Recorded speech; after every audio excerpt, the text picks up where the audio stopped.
Welcome to X-Rainer. Thank you for joining me. The news today is that Robert Fico, the Prime Minister of Slovakia, has been the target of an assassination attempt. It's too early to know if he's going to live, although he did make it through the night. At the moment, while it does look like the attack was politically motivated, it doesn't seem to involve a formal political grouping or a foreign country. So at least we have that going for us. But I honestly can't remember the last time that a sitting political leader was the target of an assassination attempt in Europe. What we're seeing here is a combination of personality politics, economic politics, and geopolitics, all mashed together to make an increasingly volatile situation. There's no perfect comparison to any other country. Slovakia is its own thing. So let me just kind of give you the rundown of how we got to where we are. Robert Fico started out as someone desperate to climb the communist hierarchy during the Cold War.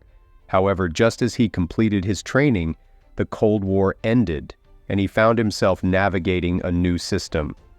Unlike many other Central European countries that quickly moved toward the European Union and NATO, Slovakia took a few years to decide its direction.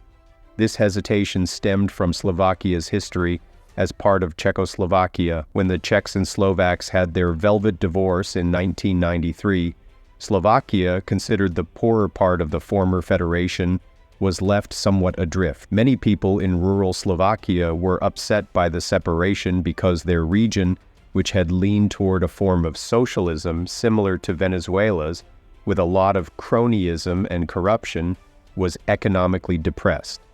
These people depended heavily on the state for their livelihoods. When the Czech Republic separated, it took most of the industrialized regions, leaving behind Bratislava, the largest city, and a largely rural population.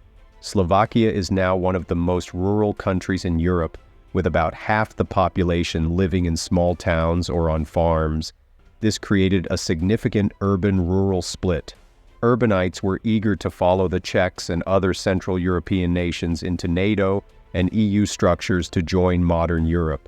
Meanwhile, half the population, living in relatively depressed areas, wanted to go in the opposite direction, yearning for strongman rule and state handouts. So, basically, it's Euro-socialism on one hand and Venezuelan-style socialism on the other.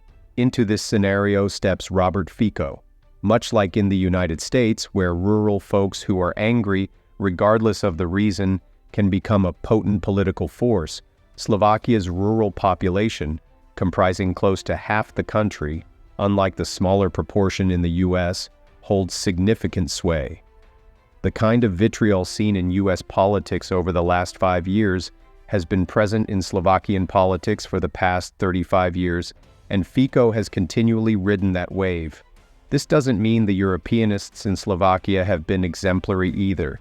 The deep-rooted bad blood and the severe economic divide have led to extremely rough politics on both sides of the Slovak political aisle.